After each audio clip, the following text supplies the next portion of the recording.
access to higher education before and want to try it out, and the Teachers and Scholars Program, which is offered to secondary school teachers in the area. 5 or 6 summer seminars that we offer every year. And those moments in both of those programs have been the most energizing and satisfying conversations I've known as a teacher. So I was very eager to step into this position. A few weeks after accepting the position, I received 2 emails.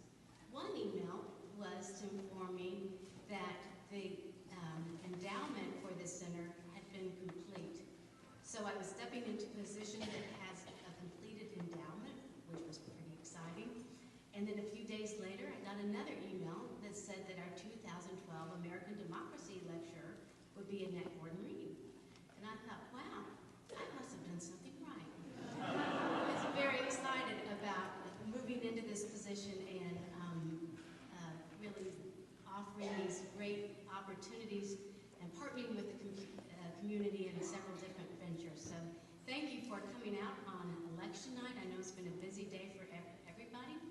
At this time, John Fee, who was probably even more excited than I was about our 2012 American Democracy lecturer, is going to introduce Annette Gordon-Reed.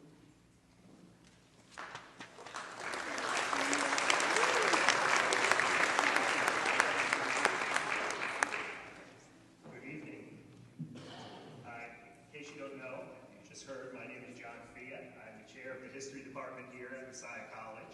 It is good to see so many of you out there, especially those of you who are students and friends of the humanities here at Messiah College, friends of American history. I want to thank all of you for coming out tonight to the 2012 American Democracy Lecture at Messiah College. Tonight may be a big night in American politics, but it's also a big night for American history at Messiah College, so we're very, very glad that you're here. We are also, of course, thrilled to have Annette Gordon-Reed with us tonight as our American Democracy lecturer.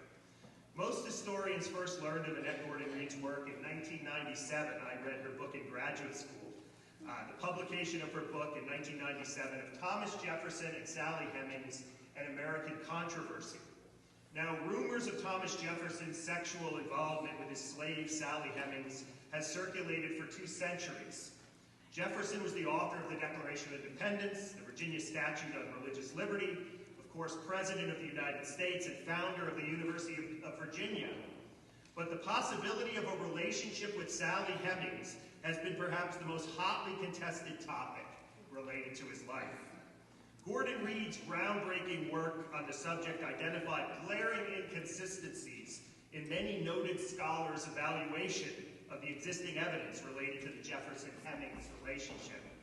Using her expertise as a legal scholar and her detective work as a historian, Gordon-Reed is less interested in proving that the 38-year liaison between Jefferson and Hemings took place, and more interested in showing that the evidence for its taking place has been denied a fair hearing. In addition to pointing out the errors and prejudices of previous Jefferson biographers, she asked why historians gave more credence to the voices of white historical actors over the voices of black historical actors.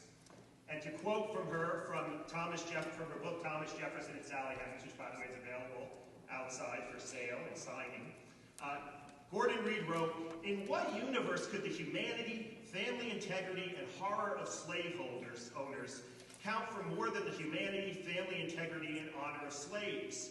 We know one answer to this question, because that universe existed on the American continent for over 2.5 centuries.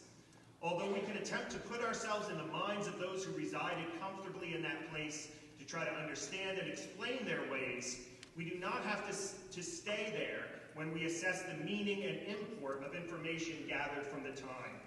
Sally Hemings and her children may have meant nothing to most white Virginians of their day. We are not required to act as if they mean nothing to us." In 2008, Gordon-Reed made good on her promise to give voice to the Hemings family with the publication of The Hemingses of Monticello, An American Family. In this book, she told the story of the entire Hemings family, from their origins in Virginia in the 1700s to the family's dispersal after Jefferson's death in 1826. It is an amazing piece of social history, all 802 pages worth, I might add. And her book not only forces us to look at Thomas Jefferson in a new light, but also restores dignity to the family of enslaved Americans that he surrounded himself with, even as he championed the cause of freedom and equality. But don't take my word for it.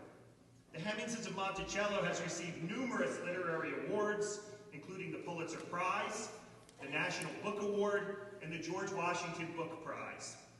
As esteemed American historian Edmund Morgan has written, the Hemingses of Monticello marks Annette Gordon Reed as one of the most astute, insightful, and forthright historians of this generation.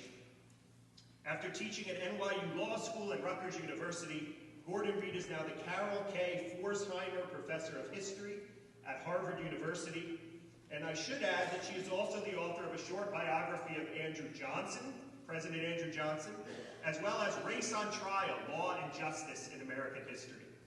And we learned tonight at dinner that she is currently working on a couple of books on Thomas Jefferson, including a new 2-volume biography of Thomas Jefferson. Following the lecture, there will be questions and answers, a brief time of questions and answers. Professor Gordon Reed will sign some books in the back for a short period of time. But her topic tonight is Thomas Jefferson, Slavery, and Sally Hemings. Join me in welcoming Annette Gordon Reed to Messiah College.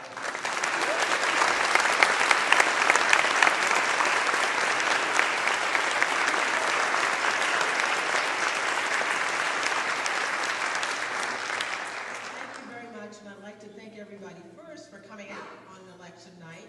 This is not something that we thought about. I was originally supposed to do this on a Monday night, but I was supposed to be getting an award at the New York Public Library, Library Lions Award, but as you know, after the terrible things that happened in New York and New Jersey with Hurricane Sandy, it sort of threw things off course, and that was postponed. But I'm very, very happy to be here with you tonight and glad to. I know you're anxious to get out here and get into your TV sets and figure out what's going on.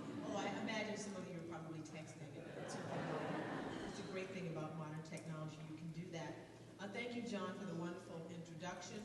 I've never been to this part of Pennsylvania. It's a beautiful area, and I'm very, very happy to be with you. I'm always amazed that, I think back to when I wrote my first book, was working on it in 1995, and didn't have a publisher, and was sort of working feverishly because it was something that I felt I actually had to do, absolutely had to do, was to write the book.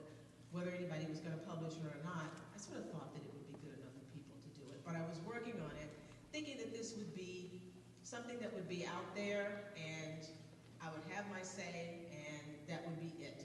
I had no idea, had no thought that I would be here in 2012 talking about this subject still.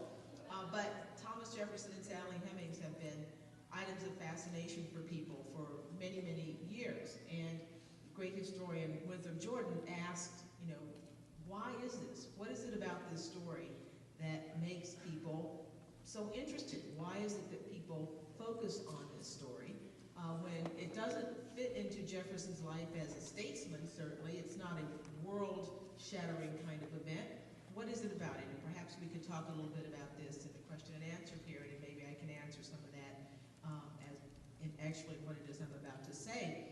I wanted to write the Hemingses of my first book, Thomas Jefferson and Sally Hemings, An American Controversy, as John indicated, because I was very, very much upset about the way historians had treated the particular story about Thomas Jefferson and Sally Hemings. And it struck me as odd that the people who were enslaved, the people who were the oppressed, were the ones who were made to prove things beyond a reasonable doubt. Historians were talking about the controversy, the whole question, in terms of the law. They would often say, well, if this were a trial, Jefferson would be not guilty. Or they talked about burden of proof and used terms that came from the law, but they didn't really seem, in my estimate, to understand what those terms meant. And I was a law professor, so I thought, well, let's play the game. Let's go through this and see how this would, in fact, be handled if people were looking at it as a legal question, as people were using what we know in law, the way we do things in law, and applying it to this particular topic. And it was the perfect subject for that because there was a story about Jefferson and Hemings. The basic story, I can sort of give you the outlines. In 1802, a man named James Callender, who had been a Jefferson acolyte, who turned an enemy of Jefferson, broke the story about Thomas Jefferson and Sally Hemings. He accused Jefferson of having this affair with Sally Hemings, and it created a stir, but it didn't really affect Jefferson's political career. He was resoundingly reelected during the next election. People really didn't care about this. It was something that people tried to make much of, but it really didn't go anywhere. And then it sort of died down until 1873. Well, that actually, a brief period, abolitionists raised it as a question, and they used the story of Jefferson and Hemings to talk about the evils of slavery, the kinds of things that happened to enslaved women during slavery. And so there was a brief flurry of discussion about that. There were allegations, there was sort of actually gave rise to the first African-American novel, one of the first African-American novels, people disputing this, called Clotel. That was supposedly the story of Jefferson selling his daughter down to New Orleans or something like that. So this Jefferson Hemings story has been a part of American culture, even in terms of literature. That's what an African-American wrote this first novel and used this story as sort of a basis for it. It flared up again in 1873 when a man named Madison Hemings gave an interview to the Pike County, Ohio Republican newspaper in which he claimed that he was the son of Thomas Jefferson and Sally Hemings. And another man, a man named Israel Jefferson, actually his real last name was Israel Gillette, he was just given the name Jefferson, corroborated what he said. And so that was the first sort of public statement from people at Monticello, anybody who'd been at Monticello about this. And these were enslaved people, and they were telling this story. Now privately, Jefferson's family, his grandchildren, told a story that gave an alternative version of it, saying that no, Jefferson was not the father of Sally Hemings' children. The reason Sally Hemings' children all looked like Jefferson was that they were the children of his nephews. So you had these two competing stories. One group of people say this, another group say that. And so it was perfect, I thought, as a way of looking at how you determine and give credence to or debunk evidence.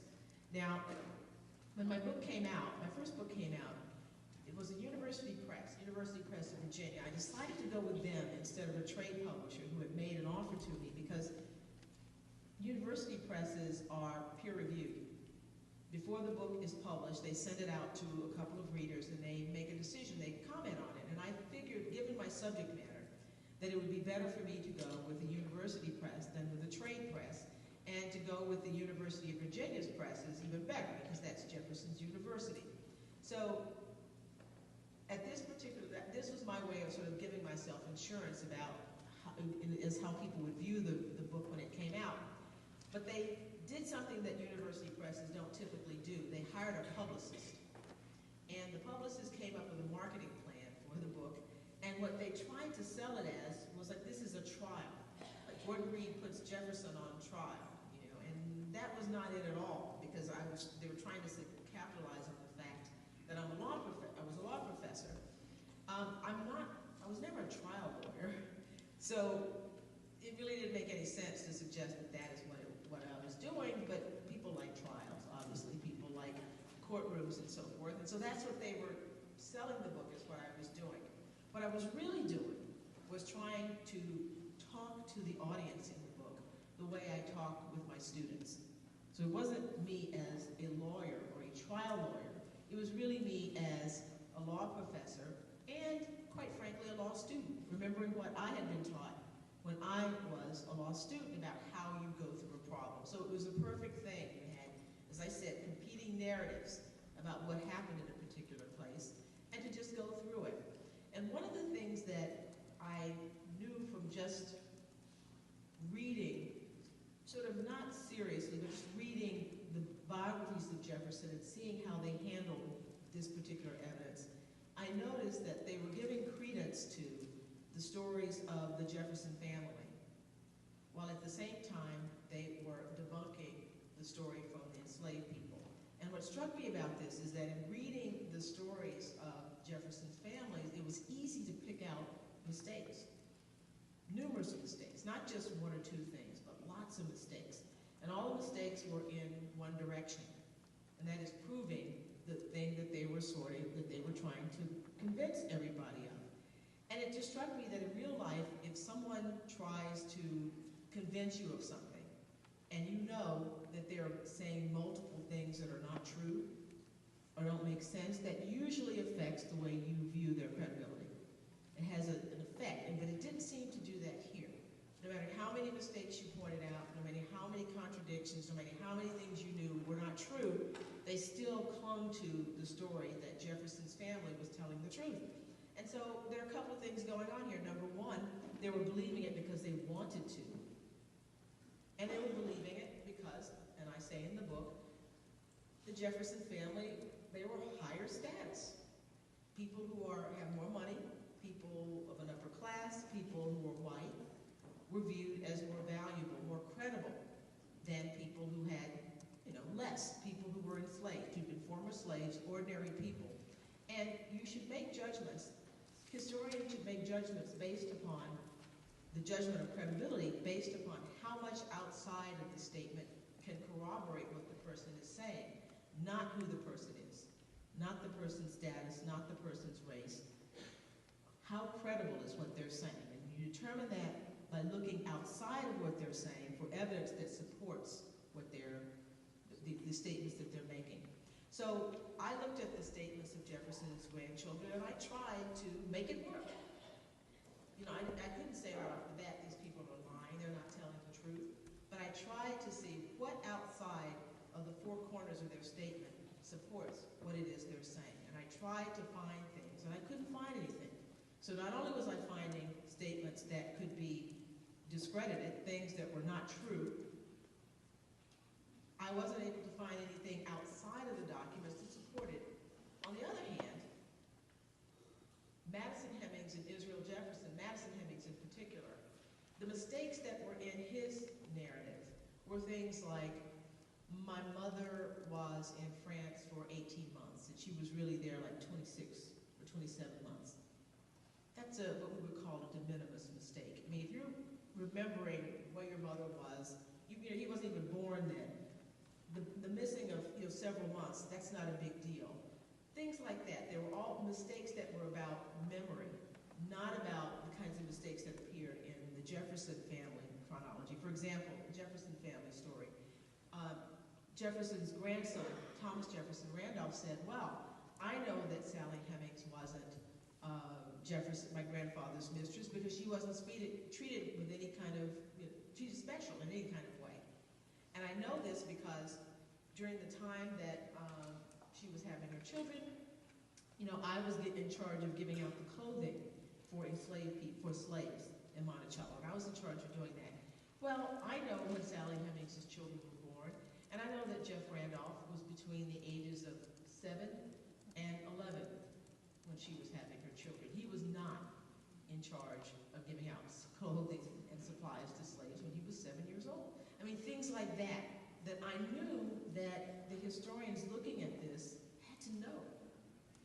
They had to know that he was saying these things that were not true, and it never affected what they were doing. So that's the first book, was really talking more about, starting out talking about historians and the way they did the history of slavery, because it struck me that it was, again, very, very odd that the people who were oppressed are the ones who were sort of put on the hot seat, and the people who were oppressing them were treated as if they were basically credible and that no one could contest what it was that they were saying. So with that in mind, I started out writing the book, and a funny thing happened, and you'll notice that because this is my first book, you do the best you can the first time doing things. As I began to look at the story and began to find other information, it occurred to me at one point, and I can really sort of remember when it was. It was one morning, I was in my office, it's about 2 a.m. working, and I looked down at their names, and it just popped into my head. I thought, these are really interesting names for these children. Who are these people? Why are they named this? You don't see anybody else in Jefferson's farm book, the list of enslaved people with those particular names. And then I realized at this point that it's like it's staring in front of you. These people are named for, and I found that morning and the next morning as I continued to look after I went home, took a shower, came back, that these people were named for Jefferson's favorite relatives and best friends. These were real people in Jefferson's life. And so you're always looking for some hidden thing, but I have been doing a lot of genealogy, a lot of work on the Randolph family, and you could tell the lines of the family by people's names, right? Names are very, very important. And if you put Sally Hemings' children's names together with Jefferson's grandchildren, you wouldn't be able to tell any different. I mean, they're all the same folks mixed up in there. And so that was sort of an aha moment for me. And from then on, I began to realize that this story is true, because it wasn't clear to me at the beginning that it was. And as John said, that was not my real thing at first. So you can see me getting progressively more convinced as the book goes on. The tone is very different. And if I were doing the book today, I would go back and rewrite it and fix it the way, that sort of reflected where I felt at the end. But, it was my first effort, and I'm very proud of the book, and it did very, very well. But you can see that, and that's a result of having the first thing that appears in the book was the first thing I wrote. I wrote it chronologically that way, and I would today probably go back and make a few changes. But the book came out, and in 1997, and you may know that in 1998, some DNA testing on Jefferson and Hemings descendants and Carr descendants corroborated what I said in the book. There were basically 3 questions that I thought I had to answer. Number 1, what is the likelihood that Madison Hemings was telling the truth when he said that he was the son of Thomas Jefferson and Sally Hemings? 2, what is the likelihood that the family story, the Jefferson family story about the Carrs is true? And 3, what is the likelihood that a family named the Woodsons, who believed that they were descendants of Jefferson and Hemings, what is the likelihood that that's true? On the first question I said, it is likely that Madison Hemings is telling the truth. The second one is not likely at all that the Carrs were the father of Sally Hemings' children. And 3, it's not likely that the Woodsons were connected were the descendants of Jefferson and Hemings. So the DNA corroborated what I found. They found a connection between the Jefferson and Hemings descendant, no connection between the Carrs, and no connection with the Woodsons. Now, it's not a paternity test. It's not a paternity test. It is a test that establishes that the Hemings descendant was a Jefferson. But when you put that together with all the other information that we have about them, we know more about the Hemings' connection to a family called a Jefferson than anybody. I mean, we don't really have DNA proof that Jefferson was the father of anyone, not even the children with Martha. But you have this family that has a scientific connection to the Jeffersons, and then all of these other things. And so for me, that was the end of the inquiry, because you're asking something of families that most families don't have, and that is DNA proof that they are connected to a particular ancestor. You have a series of marriage licenses, which is good, but it's not science. And so for my purposes, and I think for Monticello, I know for Monticello now, that is the Thomas Jefferson Foundation, the people who actually run his home, this was good enough. And so the story is something that they accept, and it's something that I accept.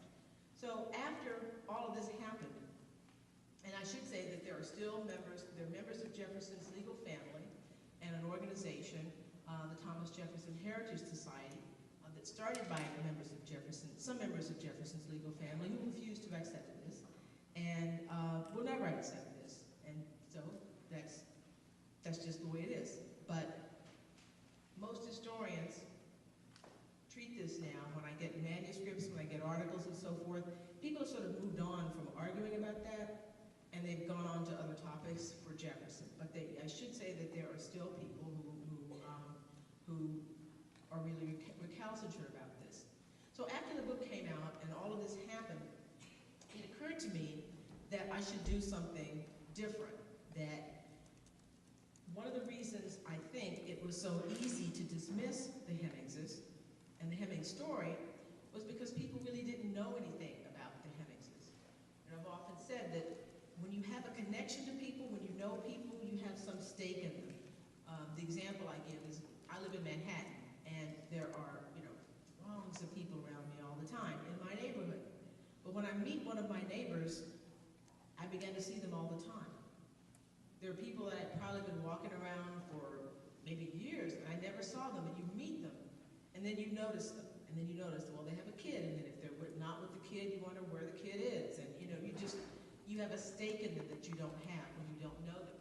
And Sally Hemings and her family were treated as sort of monolithic, as part of a monolithic group. Enslaved people, or slaves. A slave girl, she's called. A slave, a former slave. And that's supposed to tell you every single thing you need to know about that person, when in fact, enslaved people went through slavery as a group, but they were individuals. They had individual personalities, they had individual circumstances, they had different ways of dealing with their lives. And what I wanted to do was to produce something that made people, sort of reminded people of that. It's very, very hard to do because most enslaved people didn't read and write. They didn't keep records. Now, oral history is very, very important, and certainly the oral history of the Hemings family was important to some of the things that I did. But oral history, just like the written family history, has to be corroborated by outside circumstances, other things that support what the people are saying. But it's very, very difficult. It's a trickier business because oral history is very much like, well, the game of telephone, right? And which is what I think, I suspect may have happened in the story of the Woodson family. The Woodson family has a very, very strong tradition, family tradition, that they were descended from Thomas Jefferson and Sally Hemings. Different branches of the family, and I don't think these people are making this up, but I think they are somehow related to the Hemingses, but a direct line descendant between Thomas Jefferson and Sally Hemings. There was nothing in the record that could support that, and I had some really, really acrimonious discussions with members of the Woodson family before the DNA came out. But I couldn't say that this story was true when I didn't think that it was. But with the oral history, it's very easy, I think, for a great-great-grandmother or great-great-aunt, say, to become a great-great-grandmother if somebody's telling a story. And it's not because anybody's lying. It's not because anybody's doing anything deliberately. My husband was talking about some of his family history, that he's sort of been hearing the wrong way all of these years, and then just found out this year that no, that it wasn't that, it was something else. It was another person. So that's the difficulty with oral history, but it is valuable, and it can be corroborated. There are techniques that you can use to corroborate what people are saying, but it's still difficult to sort of reconstitute the lives of enslaved families. One of the advantages that I had with Monticello is that the Hemings family, which comes to Monticello, again, if people don't know the story, Jefferson's wife, Martha Wales Skelton, she was married before she married him. Before she married him, she had another husband, but Martha Wales, her father, had 6 children with a woman named Elizabeth Hemings, Sally Hemings' mother. So Jefferson's wife and Sally Hemings were half sisters. So you have these continuing generations of things going on, this kind of Virginia family business going on down there. And so he marries Martha. When Martha's father, John, dies, they bring the 6 siblings to live with them at Monticello, and they become sort of like the favored servants of Tom and Martha. Jefferson sort of removes his manservant Jupiter Everett, who had been his childhood companion and manservant. We think that Jupiter's mother may have been Jefferson's wife's wet nurse. They'd been together for a very, very long time, but he moves Jupiter out of the position of manservant and makes Robert Hemings, who's 12, his manservant. Sally Hemings and her sister become the maids to Jefferson's wife. So this is weird family situation where you have people, if you can imagine, people who you own your sister and brothers, right? You could buy and sell your sister and brothers, and those kinds of things happen. And very often, when a father of enslaved children died, if he gave them freedom, the white siblings would fight the bequest, would challenge the will because they did not want to lose their property, that is to say their brothers and sisters. There are all different kinds of things that happen here, but Martha brings people to live with them. And so you get a sense, we don't know very much about Martha Jefferson at all. There are only 2 letters that are extant from her.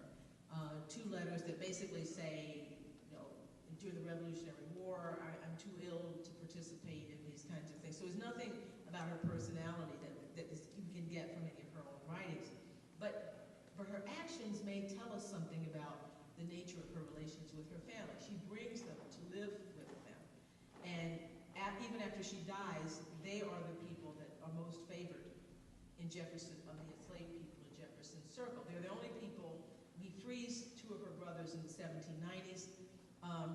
And they're the people who are treated the best, as you could say, at Monticello. So you have this strange family situation that is very, very much a part of the kinds of things that happen in the South. And because they're close to Jefferson, he doesn't sell them. I mean, they live at Monticello. When the Hemingses come there, it's around 1773, the first one comes. And they're there until Jefferson dies, until 1826. So unlike most enslaved people, many enslaved people who suffered separation of families, and they're actually in the 1790s and 1800s, you had the internal slave trade that sent more people from the north to the deep south than came over in the Middle Passage.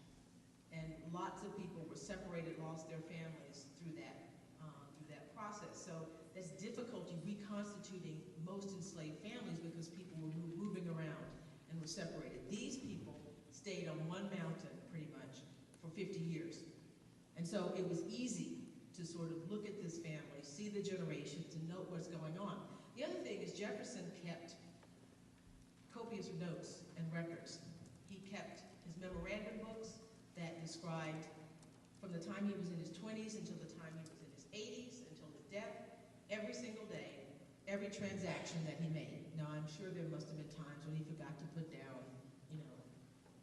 something that he bought. But imagine you buy, a cappuccino at Starbucks, for $3.50 or whatever, and you note it down. Every single thing. So these are 2 volumes worth of data. And in those memorandum books, he mentions the Hemingses quite a bit. So that was invaluable to me, to be able to reconstitute the lives of James Hemings. When he's in New York with James Hemings, for example, when the seat of government is there and he's Secretary of State, I can reconstitute James Hemings' life, day-to-day life, from his records. Jefferson, sent James to do this, gave James this much money to do that. And so that's the kind of record you don't have for anybody, for many people at all. So that was another advantage of doing this, doing the Hemingses to Monticello. I had a record. Jefferson wrote over 18,000 letters in his lifetime, and he kept a list of all of the letters that he wrote, all the letters that came into him. And here's the kind of thing that, John, you'll appreciate this, that drives historians crazy. Jefferson and Robert Hemings actually corresponded, but the letters are gone. I would love, this is Sally Hemings' older brother, I would love to have those letters to see what they said to one another, but they're no longer extant. So you have this person who keeps lots and lots of records. The farm book, a list of all the slaves there, and how much food he's giving them, all these kinds of things. So I had a lot to work with, and I wanted to try to tell the story of these people in a way that would make people have a stake in them, so that when somebody said, an enslaved girl, an enslaved woman, that you wouldn't conjure up a stereotypical image of them. James Hemings, who is another one of Sally Hemings' brother, goes to Paris with Jefferson when he is there to, first he's not the ambassador, Franklin is still the ambassador. He goes on a mission. He goes on another kind of diplomatic mission but he takes James Hemings with him to teach him how to become a French chef.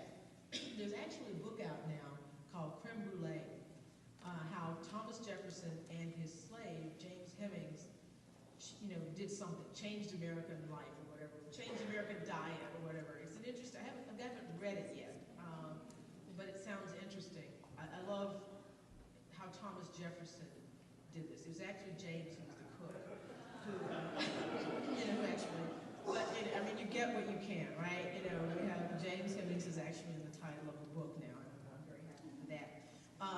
But he goes to France and to learn how to become a chef, and there's this marvelous situation where you have this young man who comes, you can imagine, from the wilds of Virginia, is all of a sudden in Paris, the largest city in Europe, and he's apprenticing in these wonderful places, Chantilly, the Prince de Conde's home. He was a minor member of the royal family. Chantilly is a great chateau that makes Monticello look like a tool shed. I mean, it had a stable for like 250 horses. You get a sense of the sort of grandeur of French life, and this young man is there experiencing all of this. And so for people to refer to him, to say an enslaved man, or, the kinds of experiences he's having, it's not atypical for an enslaved person, it's atypical for anybody in Virginia. He's there, he hires a tutor to help him improve his French. I think he had an idea to stay there, because he does this near the end of his stay, and in France, all they had to do was to petition, and their freedom was granted to them. So he's there a couple of years. Sally Hemings comes over with Jefferson's daughter, Polly. She's not supposed to come. He wanted an older woman to accompany Polly across the Atlantic Ocean. Polly was about 9 years old at this point. But Jefferson's sister-in-law, and again, in this convoluted family life, Jefferson's sister-in-law is also Sally Hemings' half-sister. So he left his daughter and Sally with his daughter's aunt and Sally's half-sister, while he took his older daughter to France with him. And when he wants his younger daughter to come, Sally Hemings is sent with him. And so, with her. And so, she comes over, and she too has a different kind of life in Paris. Both she and James are paid wages.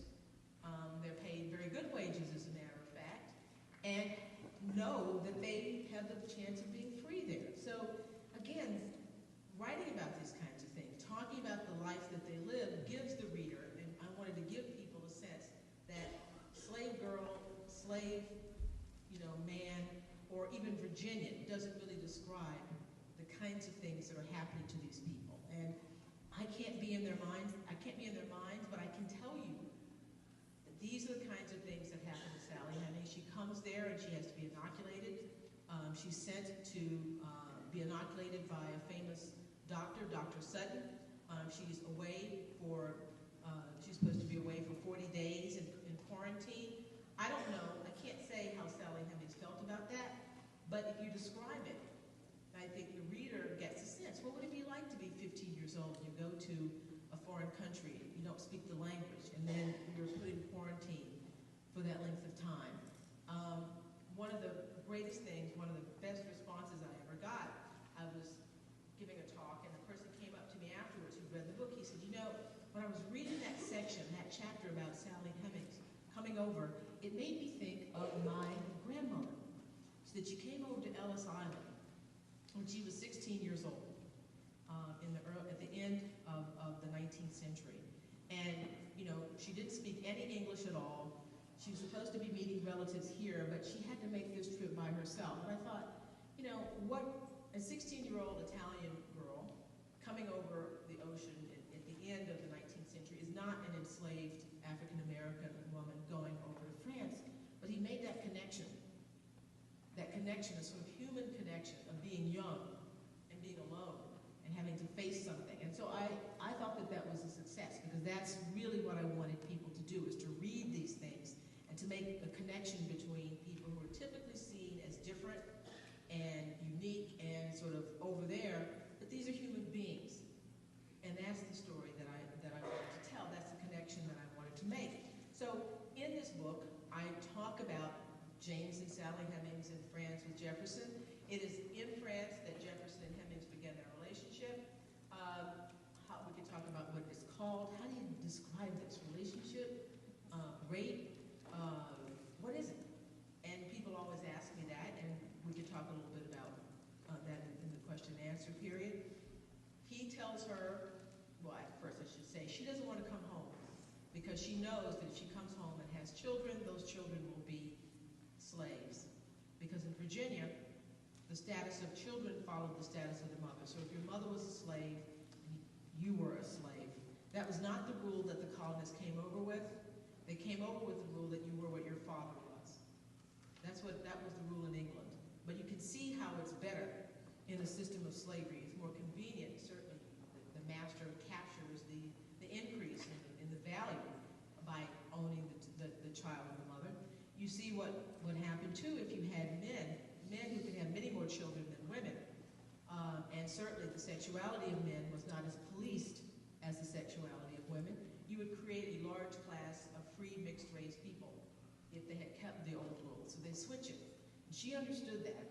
And Jefferson promised her that if she came home, she would have a nice life, she would have a good life, and her children would be free when they were grown. They would stay with them and then be freed when they're 21.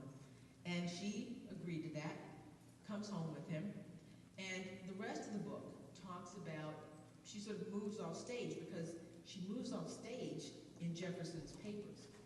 I mean, here's a person who's sort of at the center of life with his daughters, but once they come back from France, she sort of disappears. And they talk about her sisters, they talk about her brothers, but she's not talked about very much at all, just sporadically, as she mentioned.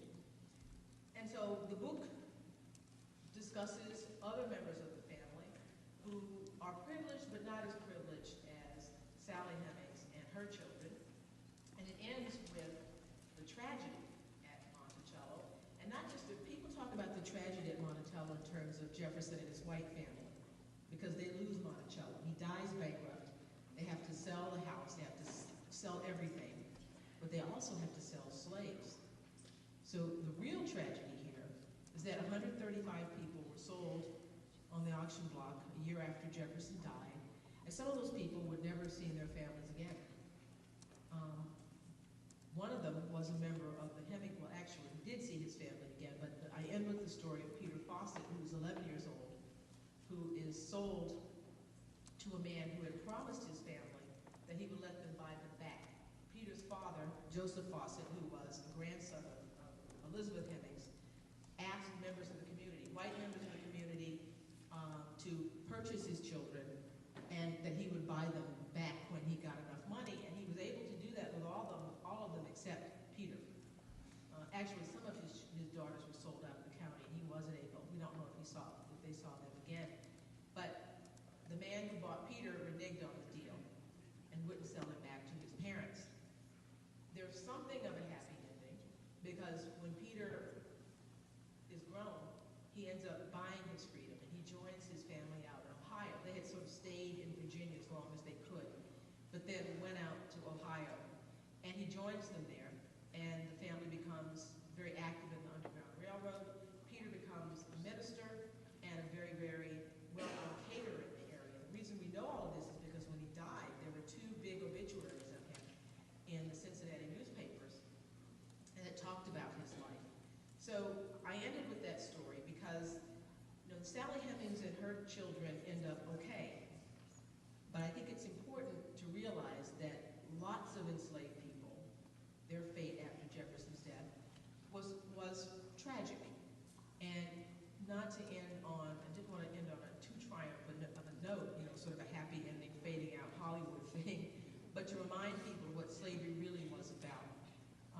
Not only the brutality of the system in terms of the violence, but also in the separation of families. That is the thing. You look at the slave narratives and you look at people's recollections, that was the thing that was the most painful, is to lose your mother and your father and your children because people sold them, or when a master died, dividing families up to give as property to children. So the Hemingses of Monticello sort of complete, well actually I'm going to be doing another volume of it that talks about them in the century. But this volume, I thought, was a good companion, and it was sort of not an answer to the first one, but I wanted to flesh out the people that I talked about in the first book, to give people the kind of stake in them that would make them understand that these were human beings who were under this system. And the hope you would imagine yourself, imagine what it would be like to be in a world where you did not control your own body, you did not control your children, you could not control your families, and that there were no protections for you. And this happened in a country that was at the beginning of its time as a democracy, but had a long way to go before you could make the idea actually come to fruition. So with that, I'd like to take your questions.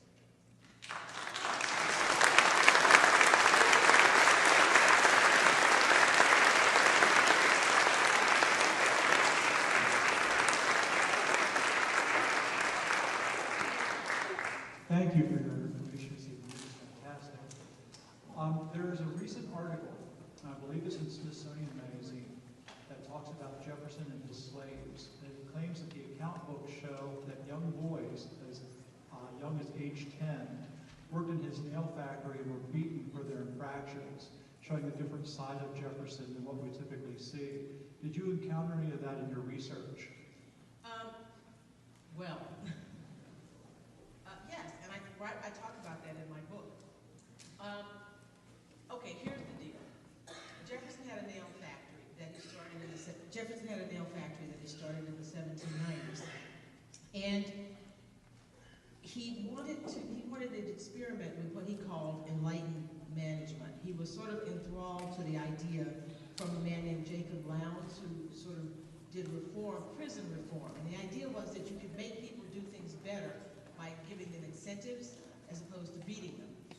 So the nail factory was Jefferson's experiment. So he had boys 10 to 13, working in the nail factory. And he picked them because in England and other places, doing that, that's who made nails. Women and boys and little kids made nails because it's sort of easy to do.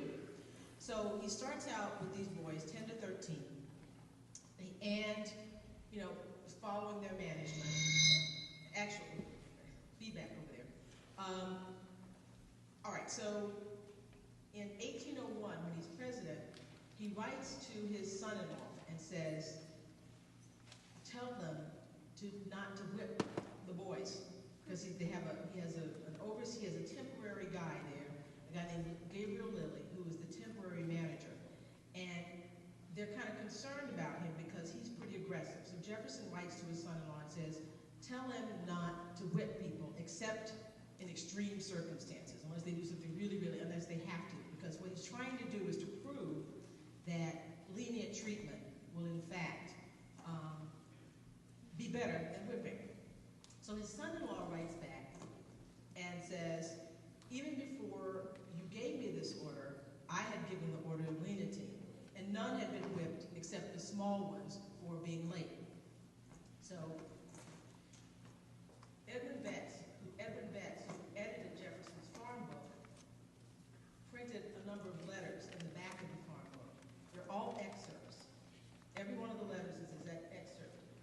So in the article you're talking about, Winsick says that Betts deliberately left out the postscript, but you can't know that because all of the letters are excerpt.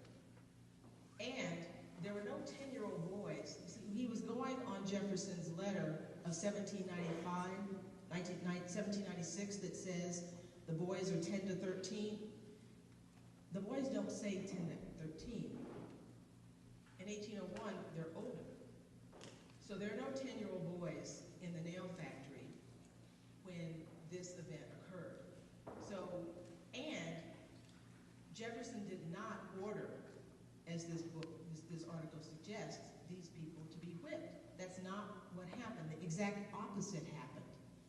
And as I've sort of written a review of this book in Slate, where I talk about this, it's the exact opposite. Not only that, Betts put in other letters that talk about whippings at Monticello.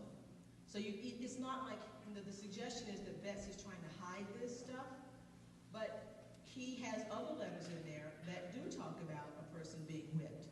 it's not really true. It's a very, very, I think, it's a misrepresentation of what happened there. Now, I'm saying this, but I have to tell you, people got whipped at Monticello. Slavery, people got whipped in slavery. I mean, that was a part of the institution. But the difficulty here is that sort of sensationalizing it by saying 10-year-old boys are being whipped was a way to get attention. Because you know, I mean, you don't want anybody to be whipped. In my book, I say, and I make the point, you know, these kids are being cooped up in a nail factory. And they're cooped up, you know, doing this repetitive work. So I'm not prettying this stuff up, but that particular incident is fastened on in a very sensationalistic way, and it's not true. Jefferson is the opposite of what Jefferson told them to do. What happened, he didn't know, he wasn't there when these kids were whipped, and he said, don't whip them. And in fact, there's no evidence that was something that was a common part of it, other than the fact that slavery was an institution where people got whipped. So I think, I mean, I have a lot of problems with that book that, you know, I don't have the time to go into tonight, and I didn't have the time to go into with slavery. But it's really, that anecdote and that story is really sort of misrepresents what actually happened there. But at the same time, I have to tell you, there was no pretty slavery. People got whipped in slavery. They got whipped at Monticello, but that did not happen. I would encourage you to look at Victoria Reeves' review of that book, It's Slavery, which you mentioned, and you'll get her. And there's another one. Jan Lewis did one in the Daily Beast, and you know, it's just this. It's one of those things where you're reading something that in an area that you know a lot about, and people are describing documents, and you say, they didn't say that. But the weird thing about it is, you can tell the story, a harsh story about life on a plantation, and tell everything exactly the way it happened. You don't have to make stuff up. I mean, it was bad enough. You know, it was bad. I'm not going to tell you. I don't believe in a good slavery. That there's any way to do slavery. Right here. Can we get the, Ray Sweater?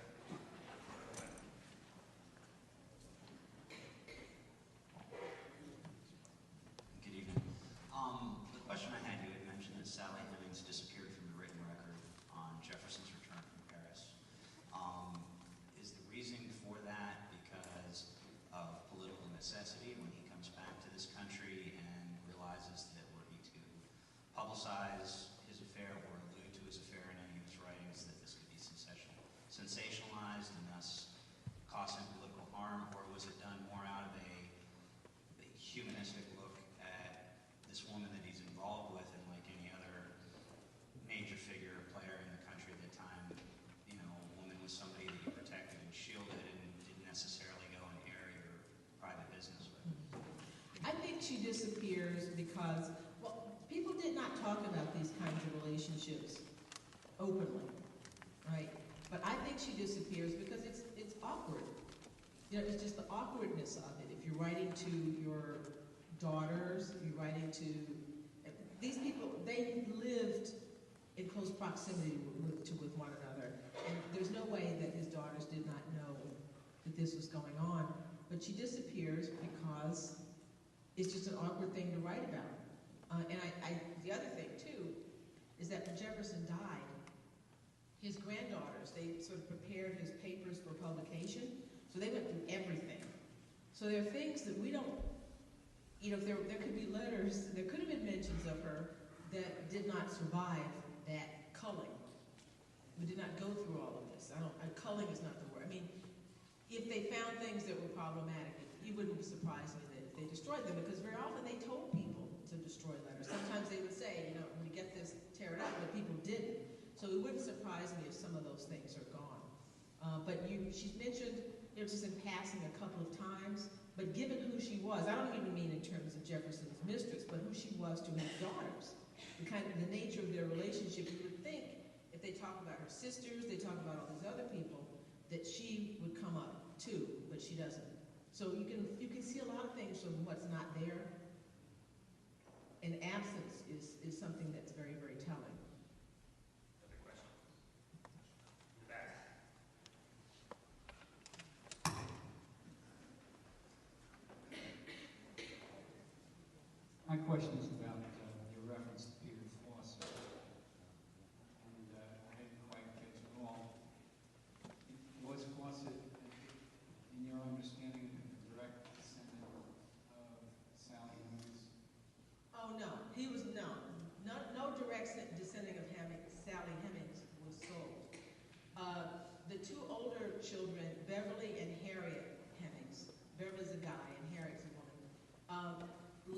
Monticello to live as white people.